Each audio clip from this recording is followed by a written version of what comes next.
جیسے کہ آج پوری دنیا میں کرسچن بھی مناتے ہیں 25 دسمبر کو کرسمس جو مناتے ہیں، یہ قرآن سے جو بات ثابت ہے وہ میں بتا رہا ہوں، یہ آج تک عیسائیوں کو بھی ان کی کتابوں میں نہیں ملی بات، ان کو اس چیز کا علم نہیں ہے، لیکن قرآن میں سے پاکیزہ خواتین میں سے ان کا شمار ہے۔ حضرت بی بی مریم کی ولادت کا واقعہ میں تیسرے پارے کی تفسیر میں سورہ آل عمران میں عرض کیا تھا کہ ان کے ماں باپ نے منت کی تھی، ان کے حضرت بی بی مریم کی ماں حنا اور ان کے والد عمران، انہوں نے منت کی تھی کہ اگر بیٹا ہوگا تو بیت المقدس میں وقف کریں گے۔ پھر وہ بیٹی پیدا ہوئی، پھر بھی انہوں نے بیت المقدس میں وقف کیا، اور جب حضرت بی بی مریم کچھ جوان ہوئیں تو ایسا ہوا کہ اللہ کریم کے حکم سے جبرائیل امین علیہ السلام آئے اور آ کر کے ان سے کہا کہ میں تمہیں ایک بیٹا دینے کے لیے آیا ہوں۔ تو حضرت بی بی مریم گھبرائیں، کہا انی اعوذ بالرحمن منک ان کنت تقیا، اگر تو نیک آدمی ہے تو دور ہو جا، میں اللہ کی پناہ مانگتی ہوں تجھ سے، مجھے آج تک کوئی مرد نے چھوا تک نہیں ہے۔ تو پھر حضرت جبرائیل نے کہا انما انا رسول ربک لاہب لک غلاما زکیا، میں تو تیرے رب کا فرشتہ ہوں، تیرے رب کا قاصد ہوں، بھیجا ہوا ہوں، اور تجھے ایک بیٹا دینے کے لیے آیا ہوں۔ بی بی مریم نے پوچھا، قالت انا یکون لی غلام ولم یمسسنی بشر ولم اک بغیا، مجھے بیٹا کیسے ہو سکتا ہے، مجھے آج تک کسی مرد نے چھوا نہیں اور نہ ہی میں بدکار عورت ہوں، مجھے کیسے بیٹا ہوگا؟ قال کذالک، جبرائیل امین نے کہا ایسے ہی اللہ چاہتا ہے۔ هو علی ہین، قال ربک هو علی ہین وقد خلقتک من قبل ولم تک هو علی ہین ولنجعلہ آیۃ للناس، تیرا رب یہ فرما رہا ہے کہ یہ کام اس کے لیے بڑا آسان ہے، رب تعالیٰ کے لیے بڑا آسان ہے، اور تجھے بغیر کسی شوہر کے ٹچ کیے چھوئے ایک بیٹا دے گا اللہ تعالیٰ، تاکہ اس بیٹے کو اللہ اپنی نشانی بنا دے اور اپنی طرف سے اس کو رحمت بنائے، اور اللہ کا یہ فیصلہ ہے۔ یہ بات چیت ہو رہی کس کے درمیان؟ حضرت بی بی مریم اور حضرت جبرائیل علیہ السلام۔ جبرائیل علیہ السلام اللہ کے فرشتے ہیں، فرشتوں کے اندر یہ بات پہلے سے آپ کو یاد رہے، نہ وہ فرشتے مرد ہیں نہ عورت ہیں، نہ ان کے اندر انسانی فطرت کے تقاضے جو ہوتے ہیں، شہوتیں، وہ بالکل نہیں ہوتی۔ فرشتہ گناہ کرنا تو دور کی بات، گناہ کے متعلق سوچ بھی نہیں سکتا، اللہ نے وہ چیز ہی فرشتے کے اندر نہیں رکھی، فرشتوں کے اندر شہوت کا مادہ ہے ہی نہیں، خواہشات نفسانیہ بالکل نہیں، نفس ان کے اندر نہیں ہے۔ جبرائیل امین علیہ السلام جب ان کا اور حضرت بی بی مریم کا جو یہ کنورسیشن ہے، اس کو قرآن پاک میں بیان فرمایا رب تعالیٰ نے۔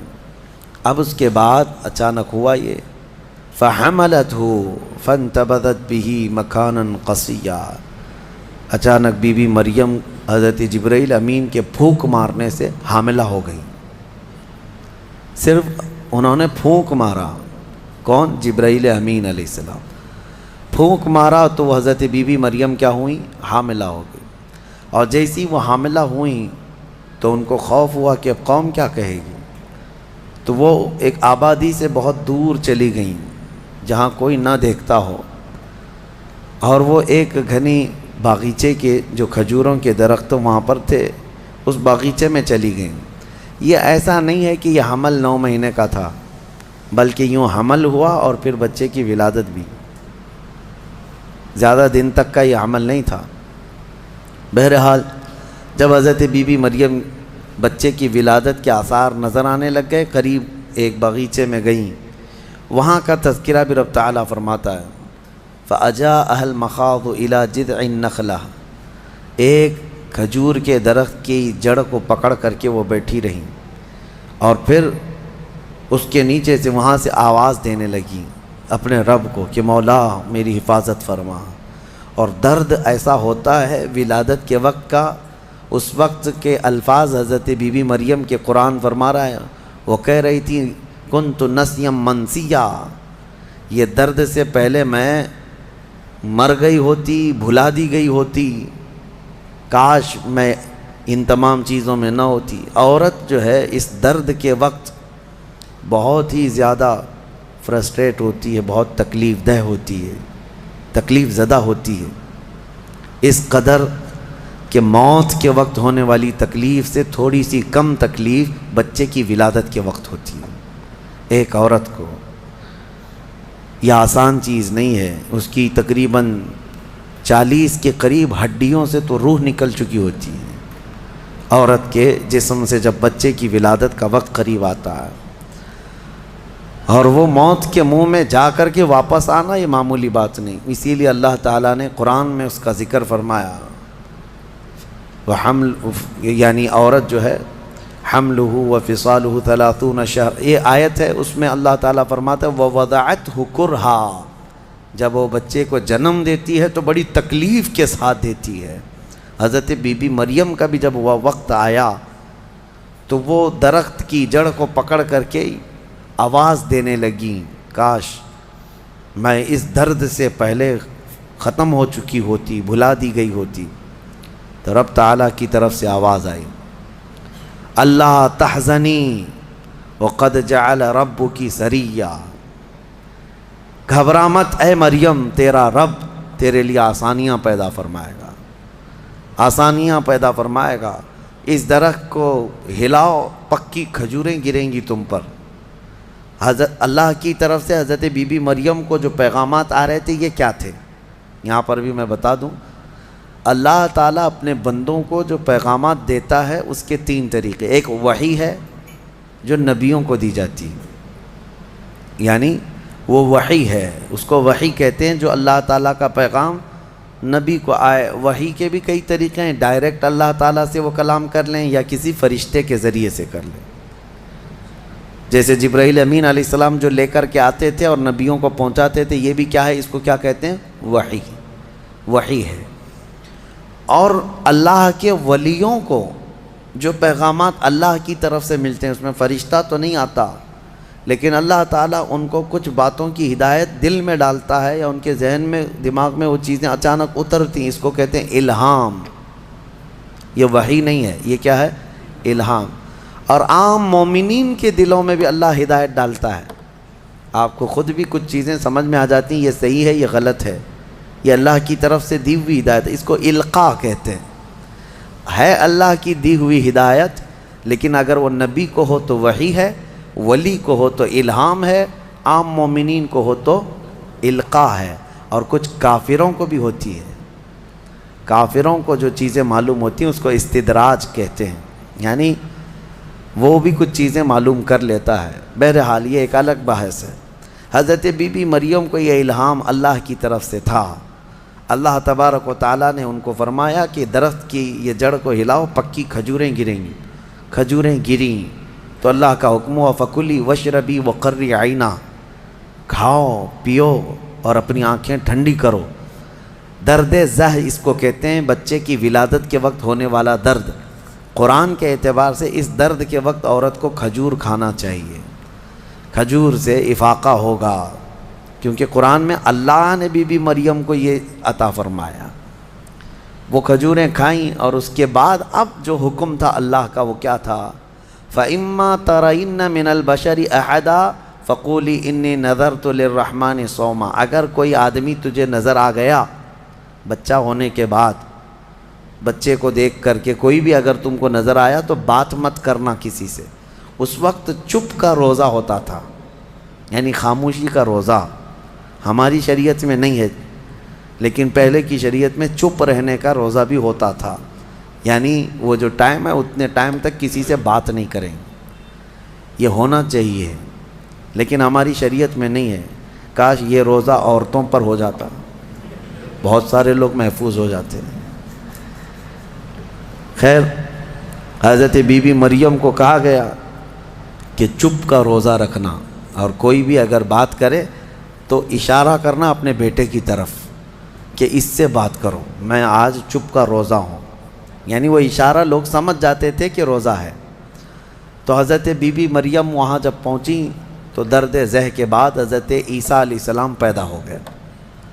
وہ ایک پتھر پر جلوہ بار ہوئے اور جیسے ہی پیدا ہوئے حضرت عیسیٰ علیہ السلام وہ پاک صاف تھے، کوئی دایا نہیں، کوئی نرس نہیں، کوئی نرسنگ ہوم نہیں۔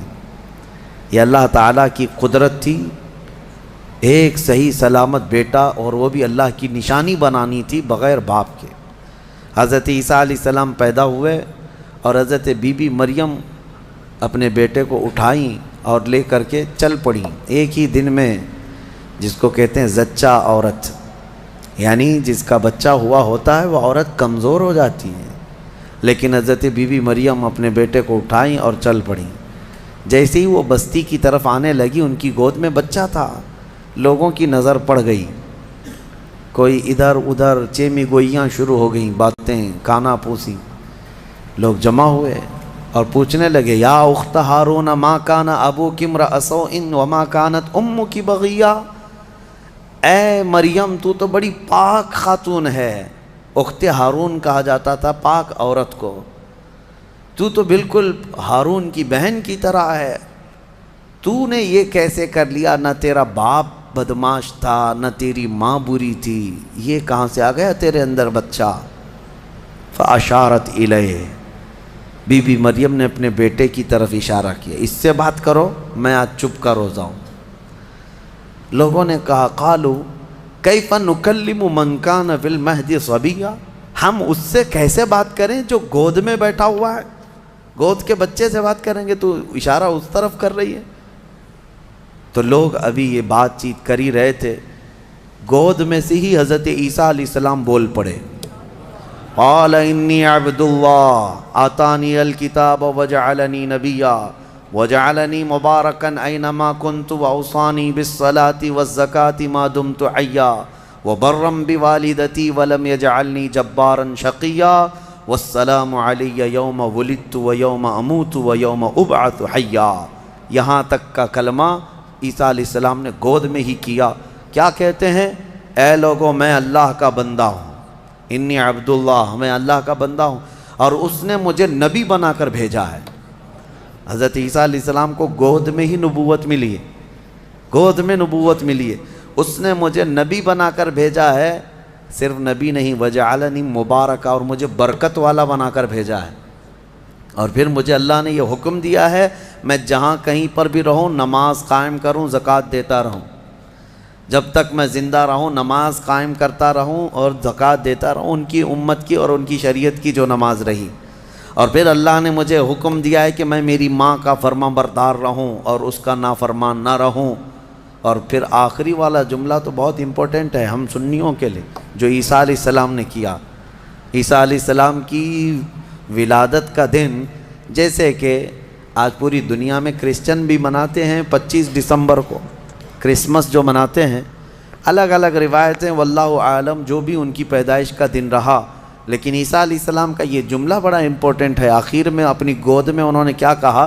والسلام علی یوم ولدت ویوم اموت ویوم ابعث حیا، کہتے ہیں مجھ پر اللہ کی سلامتی ہو جس دن میں پیدا ہوا، جس دن میں پیدا ہوا، اور جس دن میں انتقال کروں گا، اور جس دن میں اٹھایا جاؤں گا، وہ سب ان سب دنوں پر اللہ کی سلامتی ہو۔ عیسیٰ علیہ السلام جس دن پیدا ہوئے وہ سلامتی والا دن ہے، تو 12 ربیع الاول کیوں نہ سلامتی والا دن؟ میرے آقا صلی اللہ علیہ وسلم جس دن پیدا ہوئے کیا وہ سلامتی والا دن نہیں ہے؟ اور ایک نبی خود اپنی ولادت کے دن سلام بھیج رہے ہیں، اور یہاں کروڑوں امتی اپنے نبی کے پیدائش کے دن سلامتی بھیجیں، تو یقیناً یہ قرآن کے حکم کے مطابق ہے۔ بہرحال یہاں تک بات ہوئی، اب چپ ہو جانا چاہیے۔ بچے کی زبان سے جب یہ باتیں سن لی، یہ معجزہ نہیں تو اور کیا ہے؟ اس کے بعد عیسیٰ علیہ السلام ایسا نہیں کہ گود میں ہی بولتے تھے، بس اتنا بولے اور خاموش ہو گئے، پھر جب بولنے کی عمر آئی بچوں کی تب آپ پھر بولنے لگے۔ اب عیسیٰ علیہ السلام کے متعلق اب سنیے، جب آپ پھر جوان ہوئے اور عجیب و غریب باتیں، ظاہر سی بات ہے اللہ کے نبی ہر زمانے میں پاک لوگ ہوا کرتے ہیں، پاکیزہ لوگ، ان کی زبان میں اثر الگ۔ پھر اللہ تبارک و تعالیٰ نے آپ کو جب نبوت گود میں عطا کی تھی تو جوان ہوتے ہی آپ نے تبلیغ اپنے دین کی شروع فرمائی، لوگوں کو ایمان کی طرف بلائے، ایک خدا کی عبادت کی طرف، آخرت کی طرف لوگ آتے رہے اور آپ کی طرف متوجہ ہوتے رہے۔ یہ زمانہ یہودیوں کا ہے، بڑے ڈینجر لوگ ہیں ہر زمانے میں، یہ یہودی بڑے ڈینجر ہیں۔ یہ ظالم جو ہے معمولی نہیں ہے۔ کیوں ان کے اوپر اللہ نے قرآن میں لعنت فرمائی ہے؟ یوں ہی نہیں، یہ ان یہودیوں نے تقریباً 10,000 نبیوں کا قتل کیا ہے۔ ہاں، جیوز لوگوں کو آج برا لگتا ہے میری تقریروں کو کوٹ کر کے بہت سارے جگہ، اس وجہ سے تو میری تقریریں لے کر اسرائیل والے بیٹھے ہیں، مجھے ویزا نہیں دیتے، مجھے اس سے فرق نہیں پڑتا۔ ہمارے لیے جو اصلی ویزا ہے وہ مدینہ طیبہ کا ہے، جب تک وہ دروازہ کھلا ہے ہماری روح جسم میں باقی ہے۔ اور میرے آقا صلی اللہ تعالیٰ علیہ وسلم کے عنایت سے، ان کے کرم سے ہمیں اتنا یقین ہے کہ اگر جانے کی طاقت استطاعت کہیں کی بھی نہ ہو، اتنا یقین ضرور ہے میرے اعمال کا بدلہ تو جہنم ہی تھا، میں تو جاتا میرے سرکار نے جانے نہ دیا۔ جب وہ جائیں گے اپنے غلاموں کو ساتھ لے کر جنت میں جائیں گے انشاءاللہ۔ یہودیوں نے اس وقت بھی نبیوں کی دشمنی کی تھی، اب عیسیٰ علیہ السلام کے دشمن ہو گئے۔ ان کو یہ تھا کہ ان کی طبیعت کے خلاف جب بھی کوئی بات کرے تو وہ اس کے دشمن ہو جاتے تھے۔ یہودیوں کو یہ چاہیے تھا کہ ان کی طبیعت میں جیسی ہے ویسی شریعت ہونی چاہیے، الگ سے اللہ کے احکامات کو نہیں ماننا ہے، کتاب کے جو احکامات ہے اسے نہیں ماننا ہے، نبیوں کے احترام نہیں ہے، ان کو خود کی بنائی ہوئی شریعت چاہیے۔ بڑے امیر لوگ کچھ غلطی کریں تو انہیں معاف کرنا چاہیے، غریب لوگ کریں تو انہیں خوب مارنا چاہیے، یہ یہودیوں کی طبیعت تھی، یہودی یہ چاہتے تھے۔ عیسیٰ علیہ السلام جب جوان ہوئے تو آپ کی طرف لوگ ایمان والے بڑھنے لگ گئے، ان کو حواریین کہا جاتا ہے، جیسے میرے آقا کے ساتھیوں کو کیا کہتا ہے؟ صحابہ اکرام، صحابہ، اور حضرت عیسیٰ علیہ السلام کے جو ساتھی صحابی تھے ان کو حواری کہا جاتا ہے۔ یہ عیسیٰ علیہ السلام کے حواری، وہ بڑے مخلص لوگ آپ کے ساتھ تھے۔ 12 لوگوں کا تو ذکر آیا ہے اور 4 مشہور شاگرد ہیں، انہی 4 لوگوں نے حضرت عیسیٰ علیہ السلام کی پوری انجیل کو ترتیب دیا۔ یوحنا، لوقا، متی، مرقس، یہ 4، انہی کے 4 ناموں سے آج انجیل بھی، بائبل بھی ہے۔ تو بائبل یوحنا کو آج جان کہا جاتا ہے، یوحنا کو یہ بدل کر کے جان کہتے ہیں۔ متی جو ہے ان کو میتھیو کہتے ہیں، اور مرقس کو غالباً کچھ اور نام، مرکری و کچھ نام دیتے ہیں۔ اور یہ تمام جو عربی نام تھے یا عبرانی نام تھے اس زمانے کے، یہ عیسیٰ علیہ السلام کے 4 مشہور شاگرد ہوئے۔ اب عیسیٰ علیہ السلام کے معجزے میں آپ کو بتاؤں، اللہ تعالیٰ نے 3 معجزے آپ کو دیے تھے عیسیٰ علیہ السلام کے، 3 معجزے مشہور ہیں۔ پہلا معجزہ یہ ہے کہ وہ نابینا آدمی جو مادر ذات پیدائشی اندھا ہے، اس کی آنکھوں پر ہاتھ رکھتے تو اس کو آنکھیں آ جاتی، اور جو کوڑ کی بیماری میں مبتلا ہے، سفید داغ کی بیماری یا کوڑ کی بیماری میں مبتلا ہے، عیسیٰ علیہ السلام اس کے جسم پر ہاتھ پھیرتے تو وہ کوڑ کی بیماری ختم ہو جاتی۔ سفید داغ آج بھی لا علاج بیماری ہے، کوڑ کی بیماری لا علاج ہے جیسے کہ مشہور ہے۔ اور تیسری چیز یہ ہے کہ مٹی کے پرندے ہوں، انہیں پھونک مارتے تو وہ زندہ ہو کر اڑ جاتے تھے۔ ہاں، مٹی کے پرندے، اس وقت ٹوائز ہو سکتا ہے مٹی کے بنتے ہوں گے، کھلونے۔ عیسیٰ علیہ الصلوۃ والتسلیم صرف مٹی کے پرندوں کو نہیں، کئی مرتبہ قبروں میں سوئے ہوئے مردوں کو بھی آپ نے زندہ کر کیا ہے۔ قبر پر کھڑے ہو کر کے آپ کہتے قم باذن اللہ، اللہ کے حکم سے اٹھ جا تو مردہ زندہ ہو جاتا۔ آپ نے اپنی زندگی میں 3 مردوں کو زندہ کیا، اور وہ جیے بھی اور پھر چند دنوں کے بعد پھر مرے بھی۔ یہ معجزہ تھا عیسیٰ علیہ السلام کا۔ اور اس کے علاوہ کچھ خاص باتیں ان کی یہ بھی ہیں، وہ فرماتے ہیں انبئکم بما تأکلون وما تدخرون فی بیوتکم، اے لوگو تم اپنے گھروں میں جو کچھ جمع کرتے ہو اور جو کچھ کھاتے ہو میں ان سب کی خبر دیتا ہوں، میں سب جانتا ہوں، میں تمہیں خبر دے سکتا ہوں۔ عیسیٰ علیہ السلام اپنے گھر میں بیٹھ کر امتیوں کے گھروں میں کیا ہے سب جانتے تھے، یہ قرآن سے ثابت ہے۔ پھر بھی یہ ظالم ہمارے نبی کے متعلق کہتے ہیں کہ ان کو پیٹھ پیچھے کا علم نہیں تھا۔ بنی اسرائیل کے نبی عیسیٰ علیہ السلام کے بارے میں یہ یقین ہے، قرآن کہہ رہا ہے وہ اپنے امتیوں کے گھروں میں موجود کھانا جمع کرنا اس کو وہ جانتے تھے، عیسیٰ علیہ السلام، اور وہ عیسیٰ جو خود میرے نبی کی امت میں آنے والے ہیں، جو اخیر زمانے میں میرے آقا کی امت میں آنے والے ہیں، وہ جب سب کے گھروں کے حالات جانتے تھے تو پھر میرے آقا صلی اللہ تعالیٰ علیہ وسلم اپنے امتیوں کے احوال سے کیسے بے خبر ہو سکتے ہیں؟ الحمدللہ بریلویوں کا یہی کہنا ہے، اور اعلیٰ حضرت فاضل بریلوی رحمۃ اللہ علیہ کا یہ احسان ہے کہ آپ نے صحیح سمت میں جو صحابہ کا عقیدہ تھا وہی عقیدہ ہمیں عطا کیا ہے۔ ہم یہاں سے پکاریں وہ وہاں سے سنیں، مصطفیٰ کی سماعت پہ لاکھوں سلام، اور کوئی غیب کیا تم سے نہاں ہو بھلا، جب نہ خدا ہی چھپا تم پہ کروڑوں درود۔ حضور پاک صلی اللہ تعالیٰ علیہ وسلم کی نظروں میں اللہ نے سب چیزوں کو عیاں کر دیا۔ اب اس کے بعد ہوا کیا؟ یہ یہودی ظالم عیسیٰ علیہ السلام کے دشمن ہو گئے، کیونکہ آپ کا دین پھیلتا جا رہا تھا، عیسائی بڑھتے جا رہے تھے۔ عیسائیوں کی جب تعداد بڑھ گئی تو یہودیوں کو خطرہ ہونے لگ گیا کہ یہ اب پوری کی پوری حکومت ان کے ہاتھ میں چلی جائے گی جو برسوں سے ہم لے کر چل رہے ہیں۔ تو انہوں نے حضرت عیسیٰ علیہ السلام کو مارنے کا پلان بنایا، جیسے پہلے نبیوں کو مارتے تھے پھر انہوں نے مارنے۔ آج آپ کو یہ لگ رہا ہوگا کہ عیسائی اور یہودی مل چکے ہیں، یہ جھوٹی ملاقاتیں ہیں ان کی، یہ صرف اور صرف اسلام کی دشمنی میں دونوں اپنی جنگوں کو ٹھنڈی رکھے ہیں، ورنہ ہر زمانے میں سب سے زیادہ خطرناک لڑائیاں عیسائیوں کی اور یہودیوں کی ہوئی۔ قرآن نے بھی کہا ہے۔ ابھی اگر میں کہوں تو لوگوں کو عجیب سا محسوس ہوگا، ہٹلر کا ظلم کیا تھا؟ یہودیوں کے خلاف تھا۔ اور بیت المقدس میں ہرکیولس جس کو ہرقل کہا جاتا ہے، اس نے تو توڑ کر کے اینٹ سے اینٹ بجا کے رکھ دیا تھا۔ ٹائٹس ایک بادشاہ گزرا عیسائیوں کا، اس نے تو پورے یہودیوں کو ختم کر رکھا تھا، خون سے نہلا دیا تھا پوری زمین کو۔ بہت مرتبہ ان کی لڑائیاں ہوئی، اور جب یہودی پاور میں آتے عیسائیوں کو مارتے تھے۔ یہ جنگیں تو چلتی رہی ہیں کتنے سالوں تک۔ وجہ بھی ہے جنگوں کی کہ انہوں نے شروع کیا، یہودیوں نے عیسائیوں کو برباد کرنے کے لیے انہوں نے پہلے کیا کیا، ان میں گھس کر کے ان کے عقیدے کو چینج کیا۔ پہلے عیسائی ایمان والے تھے، عیسیٰ علیہ السلام پر ایمان رکھتے اور عیسیٰ علیہ السلام کو اللہ کا بیٹا نہیں اللہ کا رسول مانتے تھے، اللہ کے رسول ہیں وہ۔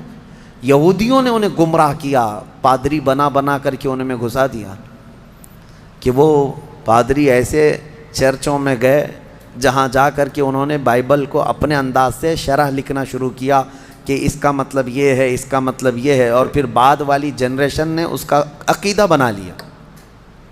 یہ یہودی اسی طرح سے ہماری امت میں بھی گھس گھس کر کے فرقے بنا ہے، ان کا کام یہ ہے ہر زمانے میں۔ اور یہ میں ہوا میں نہیں بول رہا ہوں، باضابطہ انہوں نے یہ سب کام کر کے کتابیں بھی لکھی ہیں کہ ہم نے یہ کیا ہے، اعتراف کیا ہے۔ مارکیٹ میں آج کتابیں ملتی ہیں یہ جو کرتے ہیں، اور اس کے بعد اعترافی کتاب بھی لکھتے ہیں کہ ہم نے یہ کام کیے ہیں۔ بہرحال عیسیٰ علیہ السلام کو قتل کرنے کا منصوبہ بنایا اور ان کے گھر کے اطراف جمع ہو گئے۔ عیسیٰ علیہ السلام کو اللہ تعالیٰ نے وحی کے ذریعے بتا دیا کہ تمہارے دشمن تمہارے قتل کے در پہ ہیں۔ عیسیٰ علیہ السلام اپنے حواریین سے رات میں ملاقات کرتے ہیں، ان کو دین کے ساری باتیں پیش کرتے ہیں، اور جو انجیل تھی جس کو یہ بائبل کہتے ہیں وہ سب اپنے شاگردوں میں تقسیم کر دیا، اور سب کو الگ الگ جگہ جانے کا حکم دیا کہ تم فلاں جگہ چلے جاؤ، تم فلاں جگہ چلے جاؤ، تم فلاں جگہ چلے جاؤ۔ اور پھر سب کو یہ اپنی آخری وصیت میں کہا میں اللہ کے حضور جا رہا ہوں۔ یہ ان کے آخری پیغامات تھے اپنے شاگردوں کو، اپنے صحابہ کو، اپنے حواریین کو کہا۔ ان کے حواریین سب چلے گئے، عیسیٰ علیہ السلام اکیلے تھے گھر میں۔ اب یہودیوں نے ان کے گھر کا گھیراؤ کر لیا۔ یہ قرآن سے جو بات ثابت ہے وہ میں بتا رہا ہوں، یہ آج تک عیسائیوں کو بھی ان کی کتابوں میں نہیں ملی بات، ان کو اس چیز کا علم نہیں ہے، لیکن قرآن میں ہے۔ کیونکہ عیسیٰ علیہ السلام گھر میں تھے، اس کے بعد عیسائیوں کو کہاں سے پتہ چلے گا کیا ہوا تھا؟ عیسیٰ علیہ السلام کے جو حواریین تھے وہ بھی دور چلے گئے تھے. گھر میں کیا ہوا کسی کو نہیں معلوم. ہوا یہ کہ یہودی قتل کرنے کے لیے آئے اور اپنے ایک بندے کو, اپنے ایک قاصد کو گھر میں بھیجا, جاؤ دیکھو عیسیٰ ہیں کہ نہیں. وہ اندر آیا دیکھنے کے لیے. عیسیٰ علیہ السلام تلاوت میں مشغول تھے. اسی وقت قرآن میں اللہ فرماتا ہے ہم نے عیسیٰ علیہ السلام کو اللہ نے آسمانوں پر اٹھا لیا. عیسیٰ علیہ السلام کو آسمانوں پر اٹھا لیا گیا, اور جو اندر آیا تھا اس کو عیسیٰ علیہ السلام کی شکل دے دیا اللہ نے, اور وہ بھی پوری شکل نہیں, آدھی شکل. اوپر سے وہ عیسیٰ علیہ السلام کی شباہت کا دکھتا تھا. وہ اندر ڈھونڈ ہی رہا ہے, بہت لمبا ٹائم ہو گیا. یہودیوں نے دیکھا ہمارا بندہ اندر گیا ابھی تک آیا نہیں. بہت دیر انتظار کرنے کے بعد جب وہ نہیں آیا باہر, تو سارے یہودی تلوار سوتے خود ہی گھس گئے اندر, گھر کے اندر. اور جا کر کے دیکھا تو یہ شخص کھڑا تھا, عیسیٰ علیہ السلام کی شکل تھا. پکڑ کر کے لائے اسی کو کہ عیسیٰ مل گیا, عیسیٰ مل گیا. وہ جوش میں تھے, لا کر کے سولی پر چڑھا دیا اپنے ہی بندے کو. اس کو سولی پر, سلیب پر چڑھا دیا اور قتل کر دیا. وہ پھانسی پر بیچارہ چڑھ گیا. اس کے بعد ان کی دماغ میں یہ بات آئی, اب کھوپڑی کھلی کہ ہمارا بندہ کہاں گیا, جس کو ہم نے گھر میں چیک کرنے کے لیے بھیجا تھا وہ کہاں گیا. تو بعض لوگوں نے پیر یعنی ناف سے لے کے نیچے تک کا حصہ دیکھ کر کے کہا یہ تو ہمارا بندہ دکھتا ہے, ہمارا آدمی دکھتا ہے جس کو ہم نے اندر بھیجا تھا, اس لیے کہ اس کے نیچے کا حصہ جو ہے ہمارا وہ جو شخص تھا اس سے ملتا جلتا ہے. تو پھر وہ کہنے لگے یہ اگر ہمارا یہ آدمی ہے تو پھر عیسیٰ کہاں گئے, وہ کہاں ہیں, گھر کے اندر سے کہاں چلے گئے, ہم نے تو گھر کا گھیراؤ کیا تھا. وہ اسی شک میں پاگل ہوتے رہے بیچارے. یہ اگر عیسیٰ ہے تو ہمارا شخص کہاں ہے, اگر یہ ہمارا شخص ہے تو عیسیٰ کہاں ہے. اور زبردستی کسی کو پھانسی دے دیا, پھانسی پر چڑھایا اور اعلان بھی کر دیا سب کو کہ ہم نے عیسیٰ علیہ السلام کو پھانسی دے دیا. بیچارے یہ عیسائی نادان لوگ یہودیوں کی بات پر مان بھی گئے کہ ہاں ہمارے عیسیٰ جو ہے صلیب پر چڑھ گئے, صلیب پر چڑھ گئے. حالانکہ عیسیٰ علیہ السلام صلیب پر نہیں چڑھے. ہمارا عقیدہ یہ ہے کہ عیسیٰ علیہ السلام زندہ ہیں اور ان کو آسمانوں پر اٹھایا گیا ہے اور وہ آئیں گے واپس. اب یہاں بات یہ ہے کہ عیسائی سارے بھی جو ہے صلیب کے قائل نہیں تھے. یہ تو بہت زمانے کے بعد یہ سب آیا, یہ جو صلیب کا جو نشان ہے, پلس کا جو نشان ہے, یہ نشان جو ہے بہت دنوں کے بعد ان کا آیا اور اس پر پھر وہ لٹکا بھی دیتے ہیں. عیسائیوں میں بھی الگ الگ فرقے ہوئے, آرتھوڈکس ہے, کیتھولک ہے, اور پھر کئی فرقے ایسے ہیں جن میں پرانے زمانے کے عقائد پر وہ لوگ قائم رہے کہ اللہ کے وہ نبی ہیں, بیٹا نہیں ہیں. بہرحال ان میں فرقے پیدا کرنے والے یہودی ہیں. اب میں یہاں پر ایک بات کہہ کر اپنی گفتگو کو سمیٹتا ہوں کہ یہ واقعہ ہو کر 550 سال گزر گئے تھے. عیسائی یہودی لڑتے تھے, مرتے تھے. 570 سال گزر گئے عیسیٰ علیہ السلام کے آسمانوں پر اٹھائے جانے کے بعد. تب مکہ مکرمہ میں محمد الرسول اللہ تشریف لائے, میرے آقا تشریف لائے. اور پھر جب آپ نے نبوت کا اعلان فرمایا اور قرآن اترنے لگا تو اللہ نے قرآن کی آیتوں میں 550 سال سے جو مسئلہ لٹیگیشن کا شکار تھا, کیوں سمجھ لیں جو پراپرٹی کسی کے حل میں نہیں ہوتی ہے, اس طرح کا مسئلہ تھا کہ کوئی حل نہیں کر پاتا کہ آخر ہوا کیا تھا. یہ اسلام کا احسان ہے یہ عیسائیوں پر بھی کہ قرآن نے بتایا کہ عیسیٰ علیہ السلام صلیب پر نہیں گئے بلکہ آسمانوں پر اٹھائے گئے. اور دوسری بات, عیسائیوں پر ایک بڑا احسان قرآن کا یہ بھی ہے کہ یہودی ہمیشہ بی بی مریم کو گالیاں دیتے رہے. یہودی ہمیشہ الزام لگاتے رہے کہ مریم کے ہاں بغیر باپ کے بیٹا پیدا ہو گیا, غلط عورت تھی, نعوذ باللہ معاذ اللہ. یہودی گالیاں دیتے رہے اور عیسائی صفائی دیتے رہے. لیکن یہ احسان ہے قرآن کا ان پر بھی کہ بی بی مریم کے ساتھ کیا ہوا تھا, یہ پوری تفصیل اللہ نے قرآن میں بتائی. عیسائیوں کو تو یہ چاہیے کہ قرآن کا احسان ہمیشہ ماننا چاہیے. بی بی مریم کی طہارت قرآن نے بتائی ہے. بہرحال لوگوں کو ایسا لگتا ہوگا کہ ہم ایک دوسرے کے دھرم کے خلاف ہوتے ہیں. آپ یہاں آ کر کے دیکھیں کرسچینٹی کے اندر جو کچھ بھی آج تبدیلی ہے ہم اس کے قائل نہیں ہیں، لیکن عیسیٰ علیہ السلام اور حضرت بی بی مریم کے لیے ہم اپنی گردنیں ہمیشہ اسی طرح احترام میں جھکاتے ہیں، کیونکہ میرے نبی نے فرمایا کہ وہ اللہ کے نبی تھے. اب ایک اور بڑا ان کا جو گمراہی کا عقیدہ ہوا، کیا؟ وہ ٹرائنیٹی کا عقیدہ، تثلیث جس کو کہتے ہیں، تین خدا ماننا. کہتے ہیں ہے ایک ہی لیکن تین حصے. یہی تو ہندو بھی کرتے ہیں، ہے ایک ہی ہے باقی اوتار ہیں سب. اسی طرح عیسائیوں میں شرک آ گیا. کیسے؟ وہ کہتے ہیں ایک خدا ہے، اس کو فادر کہتے ہیں، گاڈ فادر، وہ فادر ہے، اور بیٹا سن ہے، یعنی عیسیٰ علیہ السلام کو سن کہتے ہیں. اور پھر بی بی مریم میری ہے. ایک فرقہ یہ کہتا ہے کہ تین ہیں، ایک فادر ہے، ایک سن ہے اور ایک میری ہے، یہ تین ہیں. اور ایک فرقہ ہے تین خدا مانتا ہے، اس میں ایک حضرت اللہ کو، دوسرے عیسیٰ کو، اور تیسرے جبرائیل امین کو، روح القدس کو، یہ بھی خدا. اب ان سے کئی مرتبہ بحثیں بھی ہوئی، باتیں بھی ہوئی، تب یہ یہی کہتے ہیں ہے تو ایک ہی، اسی کا یہ حصہ ہے. اور آج ہم نے قرآن میں تلاوت کی ہے سورہ مریم کے اخیر میں اللہ نے فرمایا وَمَا يَنبَغِي لِلرَّحْمَنِ أَن يَتَّخِذَ وَلَدًا. اللہ کو یہ زیب نہیں دیتا کہ وہ کسی کو بیٹا بنائے، کسی کو بیٹا بنائے. اب میں آپ کو منطق کے اعتبار سے بھی اگر بتاؤں، بیٹا جو ہوتا ہے وہ باپ کا وارث ہوتا ہے.